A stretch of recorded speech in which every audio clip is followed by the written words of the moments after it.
تمام صوبوں کے کلچر ڈے کے حوالے سے بھی ایک پروگرام منعقد کیا گیا۔ پی ایس ایف کی جانب سے وفاقی اردو یونیورسٹی کی یوم تاسیس کے موقع پر کیک کٹنگ پروگرام کا انعقاد کیا گیا۔ مہمان خصوصی P S F Karachi division کے نائب صدر اکبر گلگتی نے کیک کاٹا۔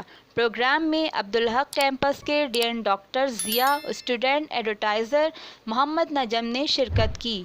کیک کٹنگ تقریب میں طلباء کی بڑی تعداد نے بھی شرکت کی، جس میں پیپلز پارٹی سندھ کے صدر نثار کھوڑو، کراچی ڈویژن کے نائب صدر اکبر گلگتی اور وزیر اعلیٰ سندھ کے مشیر آصف خان نے بھی شرکت کی۔ قرۃ العین بات، MBB نیوز، کراچی۔